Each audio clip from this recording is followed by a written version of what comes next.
Crochet stripes are great, but they can be a real headache when working them in the round. Can you relate? I can totally relate.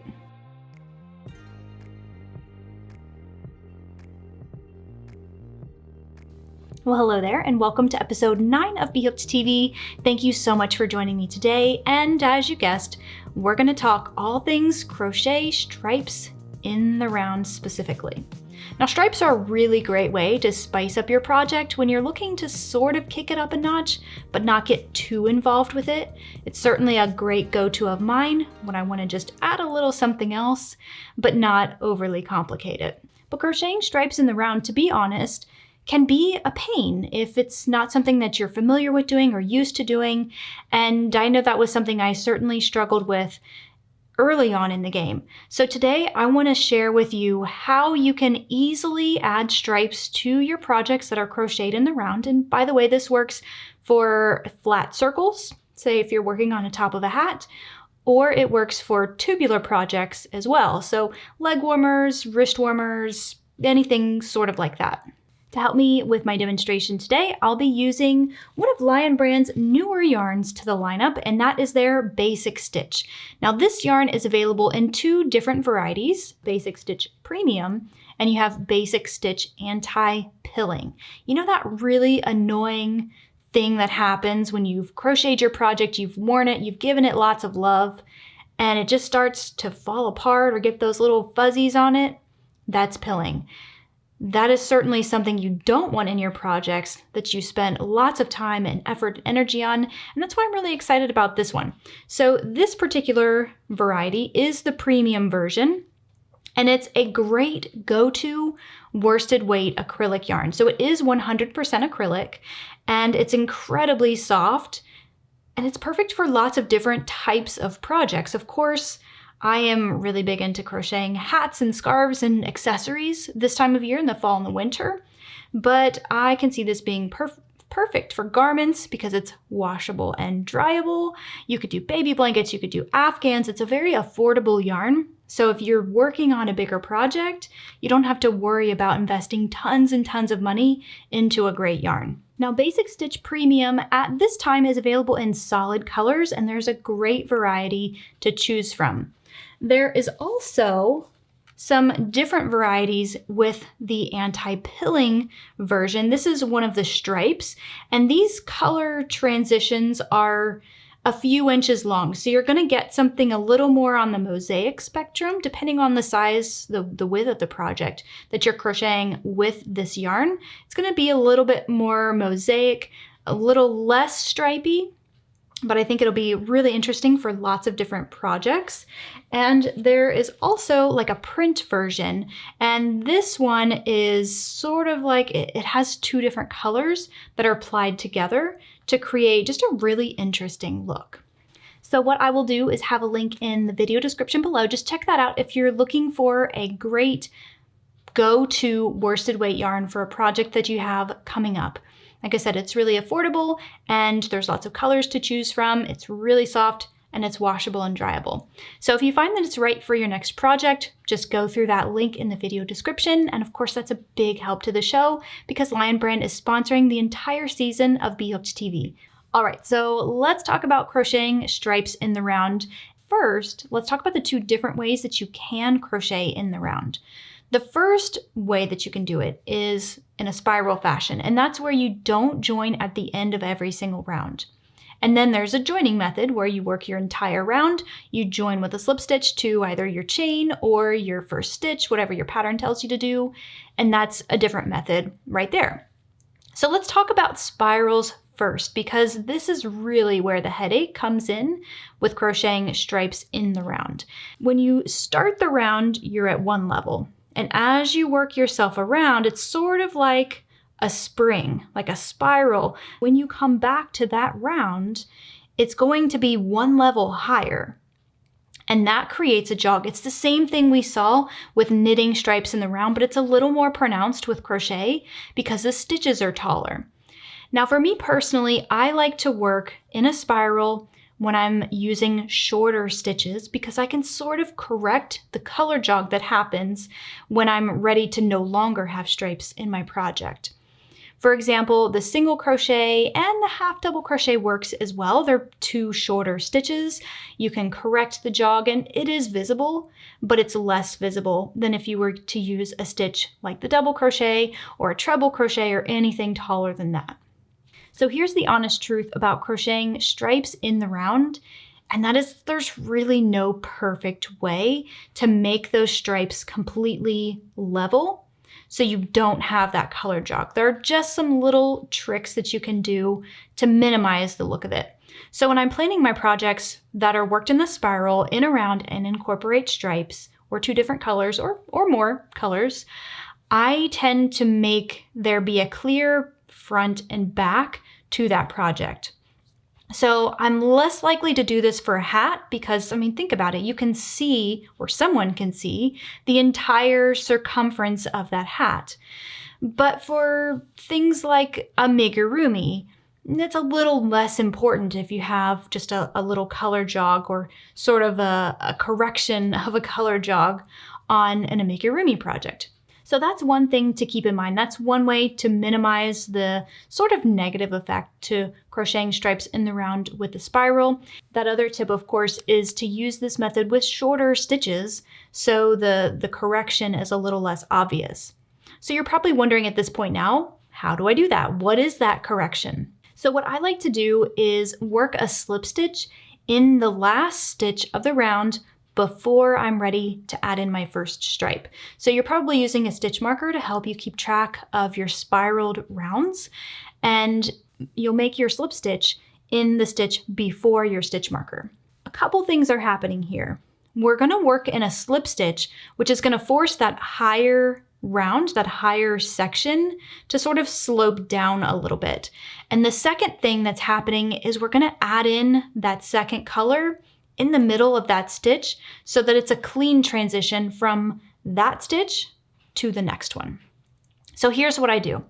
I will insert my hook into that last stitch, and instead of yarning over and pulling through with my current color, I'll either create a slip knot or just loop the new colored yarn around my hook, pull that through, and finish the slip stitch with the new color. From there, it's all about just finishing that round in that color, or finishing however many rounds you want in your color, depending on the thickness of the stripe that you're going for. And here is my rule of thumb. When I'm switching to a new color, in order to get a really good clean transition from one stitch to the next, I will complete the last motion of that stitch with the new color. Again, all of this is going to occur in the last stitch of the last round where you want your stripe to be. So one stitch before you come to your marker. All right, now that brings us to the second way to crochet stripes in the round, and that's using the joining method. Now this is my go-to when I'm working with a double crochet stitch or anything taller than that, because I really like how clean it is on the back side of the work. We're going to complete the last motion of the last stitch with a new color like we saw before, but when you're doing it with a joining method, it just looks and feels a little bit different. Typically, when you're working in the round, you have some type of chain at the very beginning, and whether your pattern tells you that is a stitch or not will dictate where you make your slip stitch or your join for this last round. Now, whenever I work a double crochet stitch in the round, I'm typically using that chain 3 at the beginning as a stitch. That's where I will create my slip stitch to join the round in that third chain. So that's always what you'll do when you're joining in the round and your chain 3 counts as a stitch. Now, some patterns will tell you that it counts as a stitch. Some patterns will just assume that you already know that. So the way to know that for sure is to look at the instructions for where it tells you to work your first real stitch. And that would be the double crochet. It might say chain 3, work a double crochet in the same stitch. In that case, your chain 3 doesn't count as a stitch. But if it says chain 3, work a double crochet in the next stitch, that means your chain 3 does count as a stitch.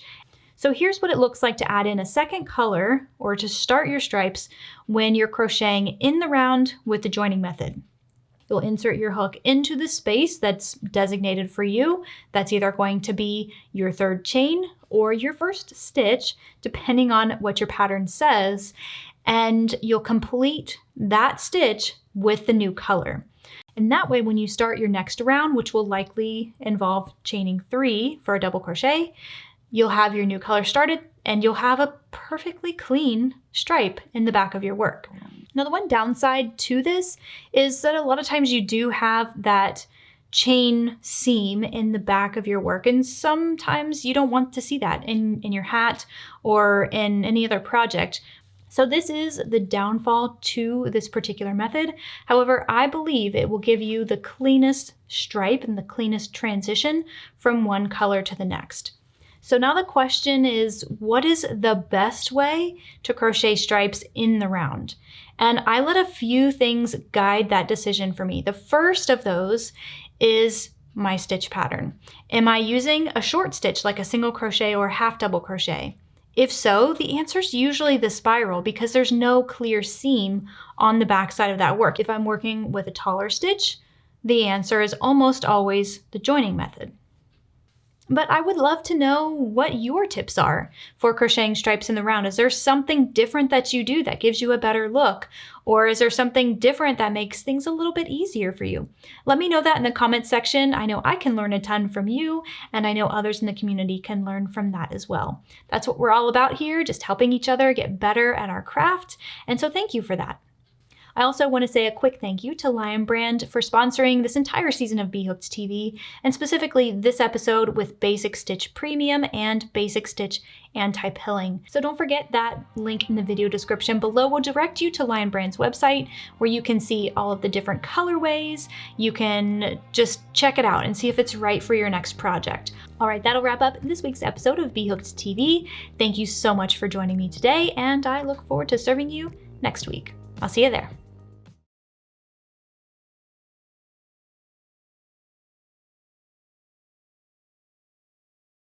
Okay, so I went to Instagram and I asked what your questions were specifically as it relates to crocheting stripes in the round. I want to look at some of those questions and make sure I answer as many as I possibly can. So let's see what you got for me.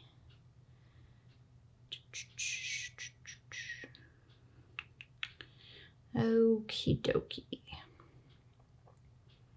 All right, we've got quite a few questions. I will cover as many as I possibly can. The first question comes from Fluffy Stitches and says, how do I make it look seamless when going to the next round? That's certainly something we covered here on today's episode. Like I said, it really depends on whether you're crocheting in a spiral or using that joining method, but graduating that sort of next round down is the best way to get a cleaner transition, if you will, when you're working in a spiral.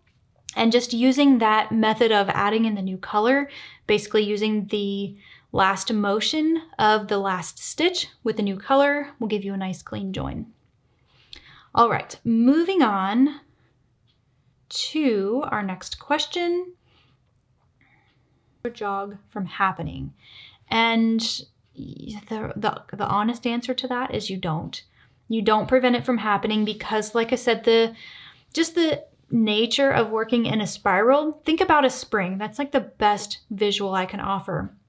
When you're looking at one round, the start of one round and the end of another round, it's going to be on a completely different level. It'll be the next level up because you're sort of going up. A spiral staircase, that's another example that you could think about. So there's really no way to prevent the jog from happening. But as we discussed, there are some ways that you can minimize the look of it. Okay, let's see what else we have here. There are actually a couple questions that are totally related to that one. Yarn to the Left also had the same question in the spiral, how to not have a jog. Once again, you don't really have a choice not to have a jog, but you can certainly minimize the look of it. How do you make them line up? That's from Haley Crochet. And by the way, these are all in my Instagram community. This was in response to an Instagram story I posted yesterday, so I can really just help answer your specific questions and instead of trying to assume what those questions are. So how do you make them line up? And I think this goes back to the method, honestly. And when I really want a clean stripe in the round, I'm gonna go to that joining method. Now there's a little bit of a crazy thing that happens when you're joining while using a short stitch, like a single crochet and a half double crochet. And if you don't believe me, just give it a try. Join at the end of the round with those, and that join is going to sort of slant. And that kind of drives me insane, especially when you're working on a really long tube and you're doing that. It'll just travel right around to the other side of the work. So I will always work a spiral when that's the case, for that reason, as well as it's just a little bit easier to fix the jog at the top and the bottom of where those stripes occurred.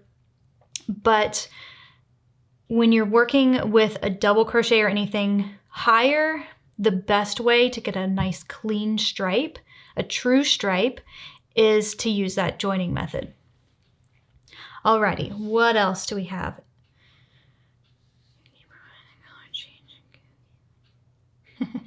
Okay, so Ms. Charm 16, I have to giggle a little bit because she wants to know, how do you keep from having the color change kooky, like it's a little higher so it looks even all the way around? Again, she's referring to crocheting in the round in a spiral because it does look a little kooky. When you make that final transition, you have a jog. And again, like I said, a lot of you have a question that's really centered around this thing, so I'm glad we were able to cover it in the episode. But again, the best way to minimize the look of that jog and to make it look a little better is to just use what we saw today in the episode of slip stitching at the end to sort of slant that top row down so it looks a little bit cleaner. All right, that is pretty much all of the questions. Like I said, a lot of them were very much the same. Nerd Shay also wants to know, how do you make single crochet stripes look more even and less of a spiral? Again, that kind of takes us back to that same example, how to keep them even. Yes, I totally hear you on that one. The struggle is real, and I hope this episode really addressed some of those questions and concerns for you. Give them a try. And like I said earlier in the comment section, if you have a different way of doing this that looks a little better, please let us know that in the comment section. I mean, we're all clearly trying to get better at this because we like stripes in our project. Like I said, it's a really great way to have some more interest in your project without having to put like a ton of effort into it. So if you want to get in on this is something new that I'm playing around with, to be honest with you. I would love to do more Q&A videos that are dedicated videos, and I'm testing this out. I'm using Instagram primarily because they just have a really great way for me to ask a question and you to respond directly. It's through their Instagram stories. So in order to get in on this, you would have to follow me on Instagram just so you can see my stories when they happen. And if we get to a point where we do this a little more often, then I will have set days. So you'll know when these Instagram stories are going to go up. Right now, it's totally random. I'm trying to do about one per week, and they tend to happen on Monday or Tuesday. So that's a little bit of a tip there. But the bottom line is, if you find this helpful, if you found any of this helpful, let me know that in the comment section, and tell me if you would like a dedicated video, say once a month, once every couple weeks, once every few months, whatever the frequency is. If this is something you're into, we will absolutely do more of it. But if you don't like it, I don't want to waste my time on it. So let me know that in the comment section if you want to see some Q&A style videos. And like I said, if you want it, I'll do more of it.